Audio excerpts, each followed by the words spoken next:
Hello. तो आज के इस लेक्चर में हम लोग सिंगुलर इंटीग्रल इक्वेशन के क्वेश्चन को कैसे सॉल्व करते वो देखेंगे।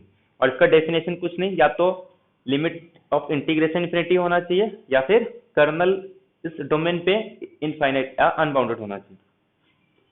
तो ये नोट्स आज मैं सेंड कर दूंगा पूरा, तो ये पूरा डेफिनेशन देख लेना। उसके बाद क्या करना है, जितने भी क्वेश्चन है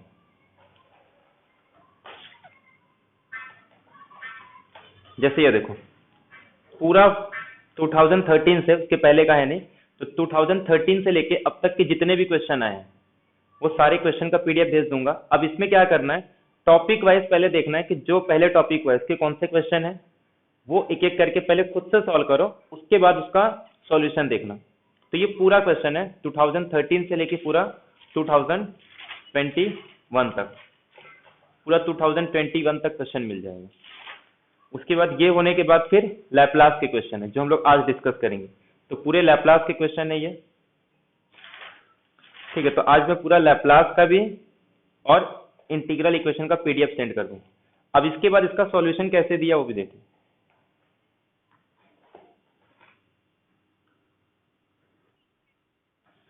इसमें ना क्वेश्चन नंबर, पहले क्वेश्चन का नंबर देख लेना। तो जैसे पहले टॉपिक है तो Volterra integral equation into initial value problem.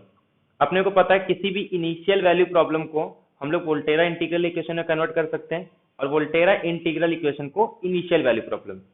अगर इनिशियल वैल्यू प्रॉब्लम होमोजीनियस है तो उसके corresponding homogeneous Volterra integral equation आएगा। अगर नॉन होमोजीनियस है तो उसके corresponding non homogeneous Volterra integral equation आने। तो अब क्वेश्चन का नंबर लिखा है और उसका सॉल्यूशन कि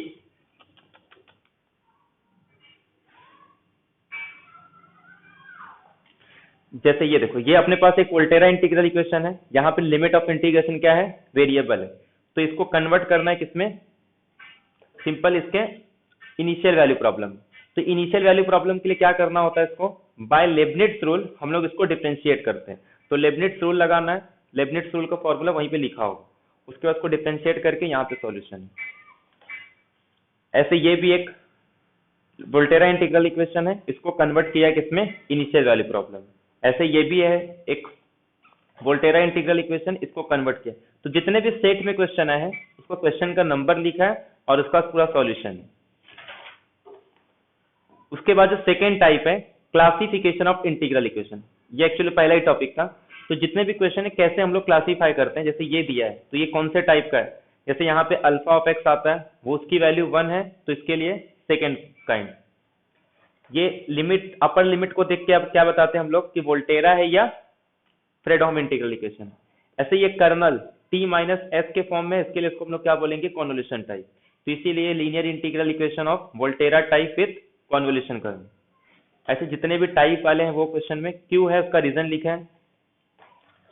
उसके बाद किसी इनिशियल वैल्यू प्रॉब्लम को हम लोग कैसे वोल्टेरा इंटीग्रल इक्वेशन में कन्वर्ट करते हैं। तो जैसे अपने को क्या दिया है, कोई भी इनिशियल वैल्यू प्रॉब्लम दिया है तो हम लोग इसको क्या करेंगे, इंटीग्रेट करेंगे। तो इसमें क्या यूज करते हैं हम लोग कि किसी भी मल्टीपल इंटीग्रल को सिंगल इंटीग्रल में कैसे कन्वर्ट करते हैं। और ये तभी यूज होगा जब डबल डेरिवेटिव, सिंगल डेरिवेटिव में नहीं यूज होता। जब डबल डेरिवेटिव में इसको 2 बार इंटीग्रेट करना पड़ेगा, तब हम लोग क्या करते हैं, इसमें मल्टीपल इंटीग्रल को कन्वर्ट करना है सिंगल इंटीग्रल। तो उसका यूज करके हम लोग इसका क्या बनाएंगे, इसको कन्वर्ट करेंगे वोल्टेरा इंटीग्रल इक्वेशन में। और उसके बाद ना उसके कुछ क्वेश्चन है जो सॉल्व करना है। जैसे ये एक क्या दिया है, इनिशियल वैल्यू प्रॉब्लम दिया है, उसको कन्वर्ट करना है वोल्टेरा इंटीग्रल इक्वेशन में। तो ऐसे कुछ एग्जांपल है जो हर एक टॉपिक के बाद उसका एग्जांपल दिया है, तो वो करना है। ऐसे यहाँ पे एक इंटीग्रल इक्वेशन दिया है, उसको कन्वर्ट करना है इनिशियल वैल्यू प्रॉब्लम में, ठीक है। तो यहाँ पे इसको डिफरेंशिएट करना है और यहाँ पे उसको इंटीग्रेट करना है। उसके बाद हम लोगों ने डिस्कस किया था आइटरेटेड कर्नल क्या है। तो पहले आइटरेटेड कर्नल का डेफिनेशन दिया है और उससे रिलेटेड जो अपने को सेट में क्वेश्चन पूछे गए तो उसको सॉल्व कैसे करना है वो, ठीक है, उसका पूरा सॉल्यूशन है। इसके बाद रिजोल्वेंट कर्नल क्या होता है उसका डेफिनेशन है, क्योंकि वहां पे रिजोल्वेंट कर्नल का डेफिनेशन नहीं था। तो रिजोल्वेंट कर्नल के डेफिनेशन क्या होते हैं और उससे रिलेटेड जो भी प्रॉपर्टी है। उसके बाद सेट में जो क्वेश्चन पूछा है वो नंबर, देखो क्वेश्चन लिखा है वहां पे, उसका नंबर और उसका पूरा सॉल्यूशन है।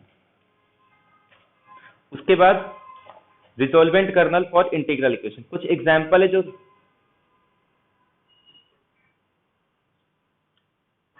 क्या हुआ? हाँ, ये क्वेश्चन में नंबर लिखा होगा, मतलब जो क्वेश्चन सेंड करेंगे उसमें नंबर लिखा है, तो उसका ये सॉल्यूशन रहेगा। उसके बाद फिर ये एग्जाम्पल ये ट्राई करना है, ठीक है। जैसे एक गेट में क्वेश्चन पूछा था, इसका रिजोल्वेंट कर्नल निकालना है। दो क्वेश्चन नेट के हैं, दो क्वेश्चन गेट के हैं, तो ये ट्राई करना है, इसका रिजोल्वेंट कर्नल निकालना है। तो ऐसे कुछ क्वेश्चन, स्टैंडर्ड क्वेश्चन जो याद होना चाहिए। उसके बाद फिर Volterra integral equation with the help of resolvent kernel. अपने को रिजोल्वेंट कर्नल पता चल गया, उसके हेल्प से हम लोग क्या निकालते हैं? Volterra integral equation. तो अब उसका डेफिनेशन क्या है कि फॉर्मूला कैसे आता है? जैसे यहाँ पे कर्नल को उसके रिजोल्वेंट कर्नल से रिप्लेस करते हैं और यू ऑफ जेड को एफ ऑफ जेड से रिप्लेस करेंगे। तो ये सेट का क्वेश्चन है और उसका सॉल्यूशन। उसके बाद उससे रिलेटेड कुछ प्रॉब्लम है, ये सॉल्व करना है, मतलब with the help of resolvent kernel. उसके बाद यहां से स्टार्ट होता है अपना फ्रेडहोम इंटीग्रल इक्वेशन। तो पहला क्वेश्चन है किसी बाउंड्री वैल्यू प्रॉब्लम को कैसे फ्रेडहोम इंटीग्रल में इक्वेशन में कन्वर्ट करना है। तो जैसे ये एक बाउंड्री वैल्यू प्रॉब्लम गिवन है, तो इसको कन्वर्ट किया है किसमें? बाउंड्री वैल्यू प्रॉब्लम को हम लोग कन्वर्ट करते हैं फ्रेडहोम इंटीग्रल इक्वेशन में। कैसे पता चला? क्योंकि दोनों कांस्टेंट है, लोअर लिमिट अपर लिमिट।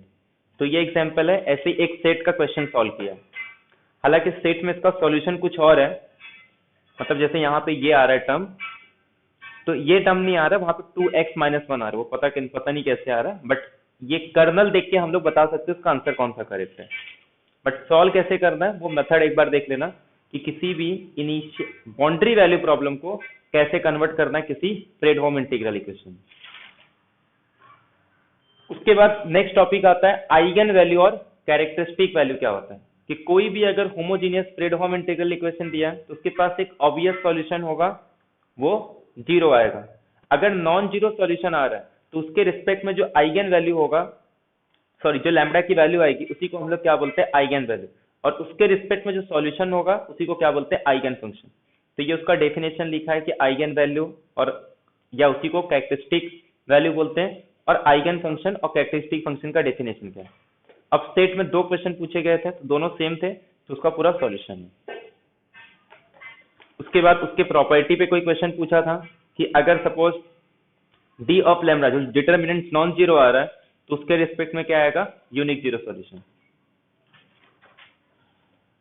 अब उसके बाद ना कुछ इंपॉर्टेंट प्रॉपर्टी है सिमेट्रिक कर्नल को लेके, जिससे रिलेटेड क्वेश्चन पूछे गए, तो वो जितने भी प्रॉपर्टी है वो सब लिख दिया। तो ये प्रॉपर्टी सब याद कर लेना। जैसे if a kernel is symmetric then all its iterated kernel are also symmetric. Every symmetric kernel with a norm not equal to 0 has at least one eigen value.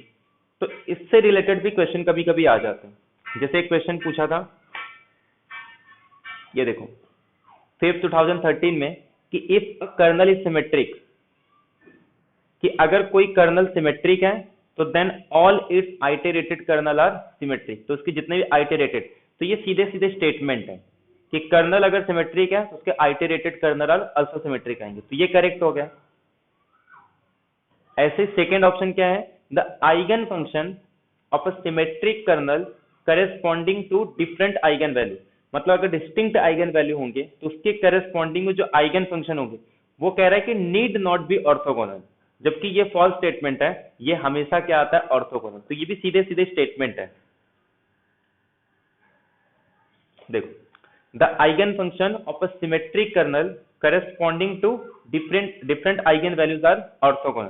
तो उसमें क्या कह रहा है कि नीड नॉट बी, तो वो स्टेटमेंट हो। तो ये जितने भी स्टेटमेंट है वो एक बार देख लेना, ठीक है। तो कुछ टोटल 9-10 प्रॉपर्टी या 9 प्रॉपर्टी, तो ये पूरा रेड करना। तो उसके रिस्पेक्ट में जो क्वेश्चन है उसका आंसर क्या आएगा? सी इज करेक्ट, कि first is true but second is false. उसके बाद एक क्वेश्चन है जो कि सेट का ही क्वेश्चन है, कि non homogeneous Fredholm integral equation को कैसे सॉल्व करते हैं। तो इसमें आइगन वैल्यू नहीं पूछते, सिंपल सीधे सीधे सॉल्यूशन पूछेंगे। तो ये अपने पास एक non homogeneous Fredholm integral equation दिया है, इसको सॉल्व करने का टेक्निक सबका सेम होता है फ्रेडहोम इंटीग्रल इक्वेशन का, तो उसी टेक्निक का यूज करके इसको सॉल्व किया। और इसमें पूछा क्या था? x of 0 plus x of π/4। तो x ऑफ 0 अपने पास sec स्क्वायर t आ रहा है, एक बार 0 पुट करेंगे, एक बार π/4 पुट करेंगे, ठीक है। तो यहां तक किसी को कुछ डाउट है? ये सब अपना ऑलरेडी हो चुका है, तो आज जितने भी नोट्स हैं मैं वो सेंड कर दूंगा, तो वो एक बार पूरा रिवाइज कर लेना उसको।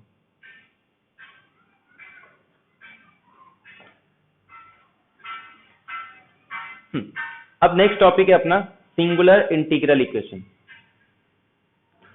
डेफिनेशन क्या बताया था कि एक ऐसा integral equation in which range of integration, मतलब उसके लिमिट की बात कर रहे हैं, वो इनफाइनाइट और इन विच कर्नल इज डिसकॉन्टिन्यूअस या फिर अनबाउंडेड होगा, उसको कहा जाता है सिंगुलर या integral equation.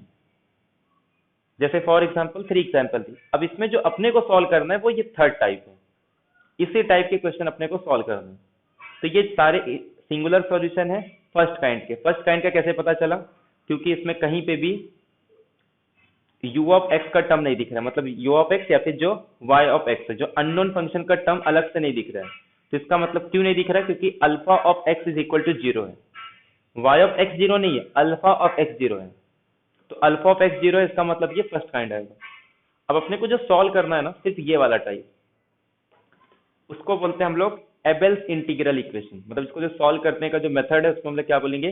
The solution of the Abel integral equation. That is कि कोई भी फंक्शन अगर इस टाइप का हो, f ऑफ x लिखा हो या f ऑफ t लिखा हो, अगर यहाँ पे t होगा तो यहाँ पे t लिखा रहेगा, अगर x है तो x लिखा होगा, या कोई दूसरा वेरिएबल यूज किया है u तो यहाँ पे u होगा। अगर कोई किसी फंक्शन की वैल्यू इंटीग्रल के टर्म्स में हो, ये अननोन फंक्शन और अपॉन में x minus t raise to alpha है, वेयर अल्फा हमेशा 0 और 1 के बीच में लाई करेगा, तो इसके सॉल्यूशन का ये सीधे सीधे फॉर्मूला है, और इसी को सॉल्व कर लो आंसर मिल जाएगा। मतलब क्या है ये कि अगर कभी भी इस फॉर्म का कोई f of x is equal to 0 to x y of t upon x minus t raise to alpha d t, पहले तो ये इसको आइडेंटिफाई करो कि इसी फॉर्म का होना चाहिए। अगर इस टाइप का कोई भी इंटीग्रल इक्वेशन हो, सिंगुलर इंटीग्रल इक्वेशन, तो इसको सॉल्व करने का सीधा सीधा मेथड है। तो इसको कैसे? जैसे फॉर एग्जांपल अगर मेरे पास कोई एक फंक्शन है t is equal to 0 to t upon x minus t raise to 1/2 dt, तो क्या ये इस टाइप का है? यहाँ पे x माइनस टी, अल्फा के प्लेस पे हाफ, 0 टू t, और यहाँ पे f ऑफ x नहीं, यहाँ पे f ऑफ t का फंक्शन। तो ये इस टाइप का क्या हो गया? एक सिंगुलर इंटीग्रल इक्वेशन हो गया। और सिंगुलर इंटीग्रल कैसे पता चल रहा है? क्योंकि जैसे मैं x को t से रिप्लेस करूंगा तो ये जो कर्नल आएगा वो क्या आ जाएगा अपने पास? अनबाउंडेड या फिर डिसकॉन्टिन्यूअस है। क्लियर है सबको ये?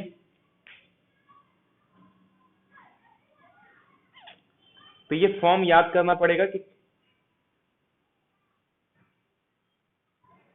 ये एग्जाम्पल नहीं हाफ नहीं होगा, 0 से 1 के बीच में कोई भी होगा। जैसे ये एग्जाम्पल दिया है अपने को, तो क्या ये इस टाइप का है या नहीं वो पूछो, ये खुद से लिया मैंने। जैसे अगर मैं यहाँ पे 1/3 ले लूँ तब भी इस टाइप का होगा, मैं यहाँ पे अगर 1/9 ले लूँ तब भी इस टाइप का आएगा, अगर मैं यहाँ पे 2 ले लूँ तब ये इस टाइप का नहीं होगा, क्योंकि अल्फा किसके बीच में आना चाहिए? 0 और 1 के बीच में।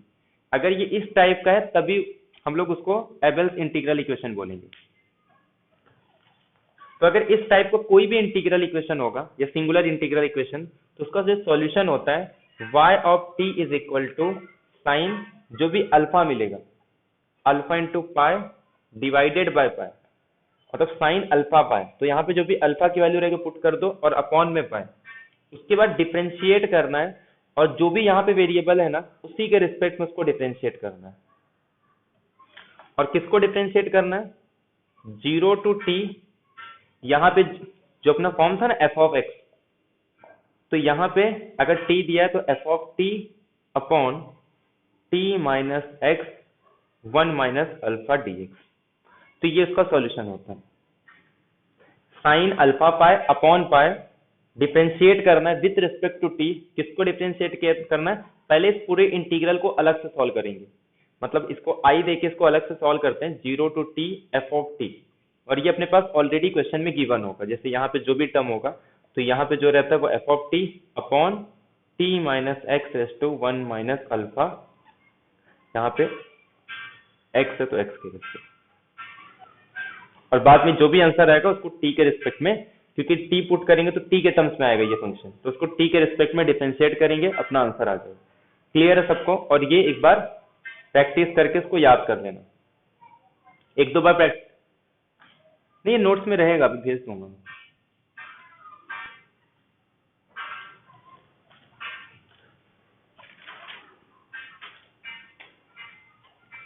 अब जैसे एक सेट में क्वेश्चन था, pi is equal to 0 to t 1 upon root t minus s x of s t s. क्या ये इस टाइप का इंटीग्रल इक्वेशन है? क्या ये एबेल्स इंटीग्रल इक्वेशन बोल सकते हैं इसको हम लोग? यहाँ पे ये कुछ कांस्टेंट है, कांस्टेंट कुछ हर एक मतलब चाहे एफ ऑफ टी लो चाहे एफ ऑफ एक्स लो, कुछ फर्क नहीं पड़ता, कांस्टेंट तो हर जगह आ सकता है। तो 0 to t, और यहाँ पे कुछ मेरे ये एक्स ऑफ एस है अपॉन में रूट, तो इसको हम लोग क्या लिखेंगे, t minus s raise to 1/2। तो अल्फा की वैल्यू क्या आ रही है, हाफ, जो कि किसके बीच में लाई कर रहा है, 0 और 1 के बीच में। तो इसको हम लोग क्या बोलेंगे कि ये एबेल्स इंटीग्रल इक्वेशन है। तो इसका सॉल्यूशन क्या आ जाएगा, y of t is equal to sine alpha pi upon pi 0 to t। यहाँ पे क्या लिखेंगे हम लोग, जो भी यहाँ पे लेफ्ट साइड में LHS में, pi upon t minus S 1 minus alpha, alpha की वैल्यू क्या है यहाँ पे हाफ, तो 1 माइनस हाफ किसके रिस्पेक्ट में कर रहे हैं, ds के रिस्पेक्ट में। तो ये इसका सॉल्यूशन आ जाएगा, और अल्फा के प्लेस पे क्या पुट करेंगे, अल्फा इज इक्वल टू मतलब ये साइन पाई/2। क्लियर है सबको?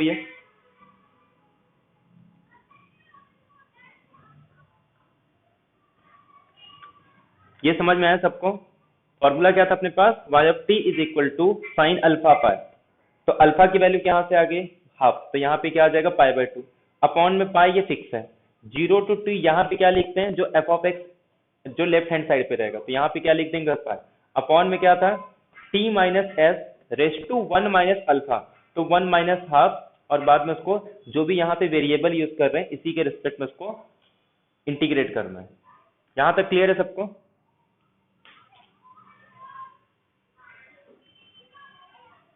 यहाँ तक किसी कुछ डाउट? अरे रे रे रे, हाँ हाँ हाँ हाँ, यहाँ पे ठीक है, जो भी आंसर आएगा उसको इंटीग्रेट भी करना। यहाँ तक क्लियर है सबको?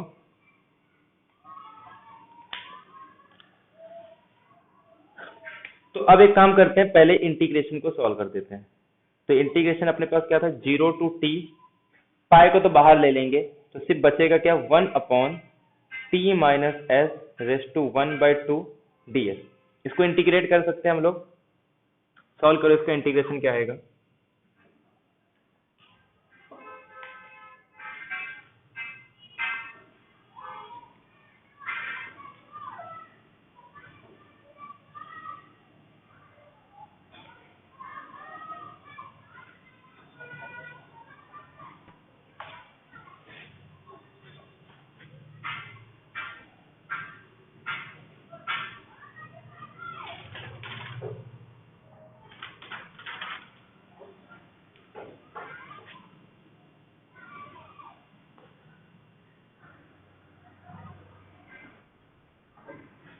कितना आ रहा है, 2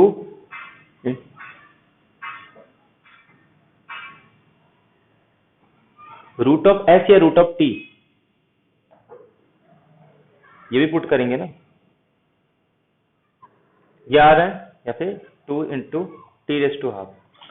तो देयरफॉर जो अपना आंसर आएगा वो क्या आएगा, बाहर क्या था, साइन पाई/2 अपॉन पाई, तो जो अंदर पाई था उसको भी बाहर ले लिए, और फिर इसको डिफरेंशिएट करना है। तो ये काम करते हैं, 2 को भी बाहर ले लेते हैं, तो d/dt of t raise to half. तो यहाँ से पाई पाई कैंसल, साइन पाई/2 1 होगा, सिर्फ क्या बचेगा ये 2, और टी रेस टू हाफ को डिफरेंशिएट करेंगे तो क्या होगा, हाफ, और टी रेस टू हाफ में से हाफ माइनस हो गया, अरे 1 माइनस हो गया, तो ये टी रेस टू -1, तो ये 1/√2। क्लियर है सबको ये? तो इसका आंसर क्या आ जाएगा, 1/√t। क्लियर है ये?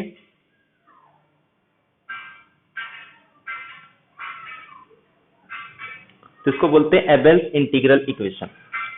ये एक क्वेश्चन पूछा था और एक क्वेश्चन पूछा था, ठीक है। तो वो इसमें दिया है pi t is equal to 0 to t 1 upon root t minus s x of s d s. ये एबेल्स इंटीग्रल इक्वेशन बोलेंगे इसको।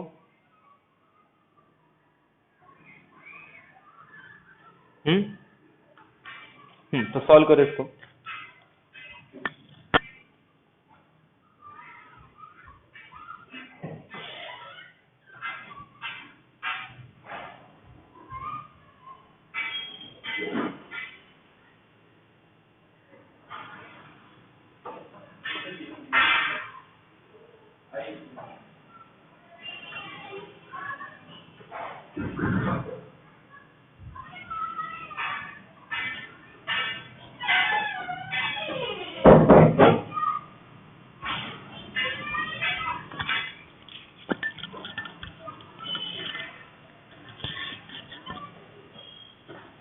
बोलो। हाँ सॉल्व करना है। यहाँ पे एफ ऑफ टी की वैल्यू क्या है? पाई टी और अल्फा इज इक्वल टू 1/2।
आया किसी का? हम्म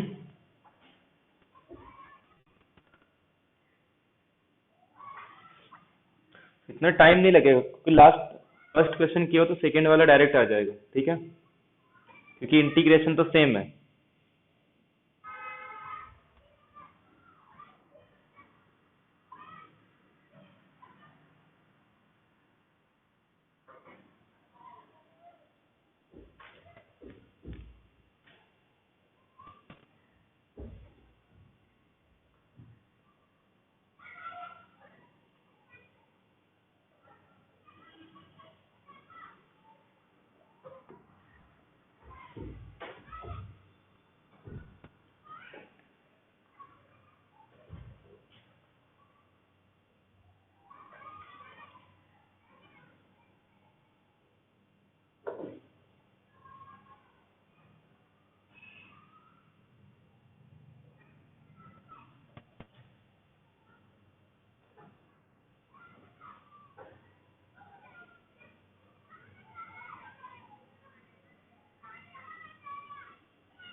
नहीं नहीं नहीं, इतना डेंजर आंसर नहीं आएगा, पहले के जैसा ही आएगा, कुछ कांस्टेंट में चेंज होगा बस। जैसे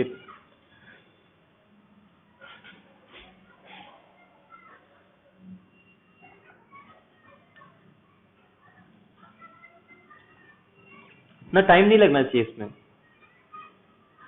बाकी आया किसी का?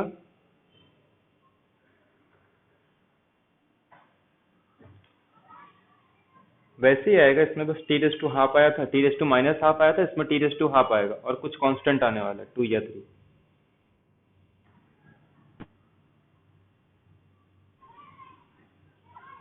बाकी आया किसी का? हम्म। अनुजा, आशुतोष, शीतल, स्मिता, नेहल। हाँ।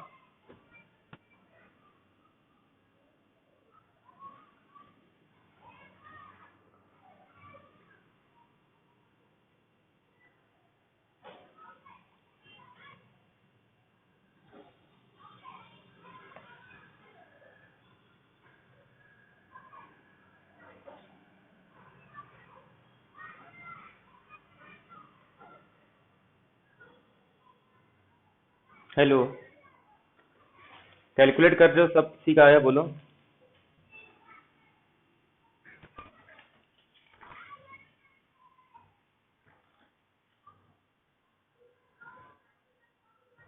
नहीं नहीं नहीं, इतना डेंजर नहीं आएगा।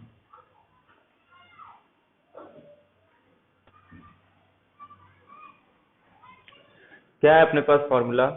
y of t is equal to sine alpha pi upon pi d by d t 0 to t। यहाँ पे क्या लिखते हैं? जो भी ये फंक्शन है, मतलब पाई टी अपॉन, ये तो फिक्स रहता है, t माइनस एस, यहाँ पे 1 माइनस अल्फा होता है, बट यहाँ पे अल्फा फिर से हाफ है, तो 1 माइनस हाफ कितना आ जाएगा? हाफ, यहाँ पे ds। ये हो गया। तो एक काम करते हैं, सबसे पहले इस इंटीग्रल को सॉल्व करते हैं।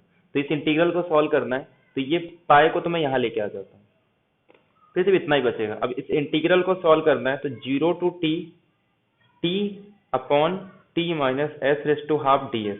अब ये एस के टर्म्स में इंटीग्रेट कर रहे हैं, तो ये भी तो कांस्टेंट आएगा ना, इसको भी बाहर ले लो। और इसकी वैल्यू तो हम लोग ऑलरेडी निकाल चुके हैं ना। कितना आया था ये लास्ट टाइम? फर्स्ट क्वेश्चन में कितना आया था ये? नहीं नहीं, इंटीग्रल इंटीग्रल ये आया था 2 into t raise to half, यही आया था ना, 2 times t raise to half आया था ये। तो ये क्या आ जाएगा? 2 times t raise to 1 plus 3/2। यहाँ पे क्लियर है सबको?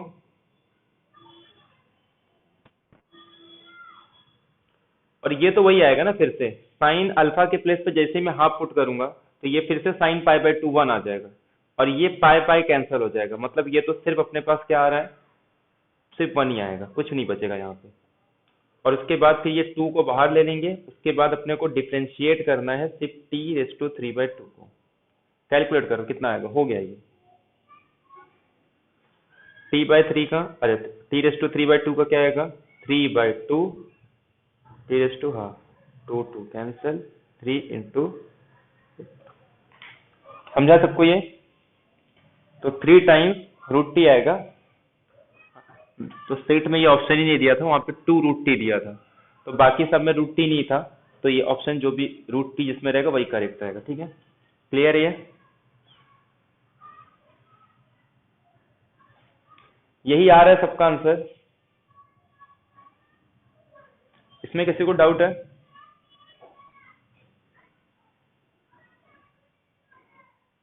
हाँ हाँ बोलो।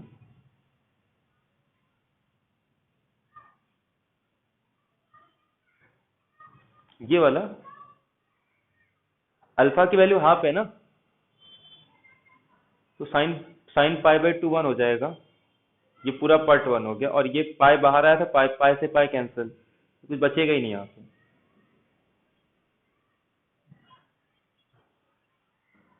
हम्म, ठीक है। तो ये होता है, इसको बोलते हैं एबेल्स इंटीग्रल इक्वेशन, और इसका सिंपल सिंपल फॉर्मूला है, ये याद कर लो बस। और सिर्फ थोड़ा इंटीग्रेशन करने आना चाहिए, और डेरिवेटिव और डिफरेंशिएट भी सिंपल रहता है, पॉलिनोमियल या रूट टी यही सब आता है। एक क्वेश्चन और है, वो एग्जाम्पल में कर लेना, ठीक है। तो यहाँ पे अपना इंटीग्रल इक्वेशन एंड होता है। बस इतने ही टॉपिक है जो अपने को स्टेट में पूछते हैं, इसके बाहर का कुछ नहीं पूछता है। और एक लैपलास के टर्म्स में पूछते हैं, तो उसके लिए पहले अपने को लैपलास पता होना चाहिए कि लैपलास ट्रांसफॉर्म क्या होता है, इनवर्स लैपलास ट्रांसफॉर्म कैसे कैलकुलेट करते हैं। उसके बाद जाके हम लोग with the help of Laplace transform किसी इंटीग्रल इक्वेशन को सॉल्व कर सकते हैं। लेकिन जब तक लैपलास ट्रांसफॉर्म नहीं पता है तो फिर वैसे भी नहीं कर सकते। तो लैपलास ट्रांसफॉर्म का भी 3 क्वेश्चन आता है, तो एक काम करते हैं, लैपलास ट्रांसफॉर्म और उससे रिलेटेड जितने भी प्रॉपर्टी है वो सब डिस्कस करते हैं। कल हम लोग ने डेफिनेशन देखा था लैपलास ट्रांसफॉर्म का। क्या होता है कि कोई फंक्शन t के टर्म्स में है जो कि कुछ कंडीशन सेटिस्फाई होना चाहिए, बट अपने को कंडीशन से मतलब नहीं है, सिर्फ एक फंक्शन है t के टर्म्स में जो कि डिफाइन होता है हर एक पॉजिटिव t के लिए। तो अगर कोई भी फंक्शन है, इसका लैपलास का फॉर्मूला क्या था अपने पास, 0 to इंफिनिटी एक नया वेरिएबल यूज करते हैं, चाहे p या s, e raise to minus s t और यहाँ पे phi of t d t, और इसका जो आंसर आएगा s के टर्म्स में आता है, इसीलिए हम लोग इसको डिनोट करते हैं फाई ऑफ एस से, या फिर किसी बुक में एफ ऑफ एस से, या फिर किसी बुक में इस तरीके से इसको डिनोट किया जाता है, ठीक है। मतलब किसी भी कोई भी एक फंक्शन दो, आउटपुट में उसका एक लैपलास ट्रांसफॉर्म मिलेगा अपने को जो कि s के टर्म्स में होता है। क्लियर है सबको ये? तो ये अपने को लैपलास ट्रांसफॉर्म का फॉर्मूला है। मैंने कुछ स्टैंडर्ड फंक्शन बताया था जिसका लैपलास ट्रांसफॉर्म अपने को याद करना है, कि जैसे एफ ऑफ टी दिया है तो उसका लैपलास एफ ऑफ टी यानी कि फाई ऑफ एस या कैपिटल एफ ऑफ एस अपने को पता होना चाहिए। जैसे अगर कोई पूछे 1, तो 1 का लैपलास क्या होगा,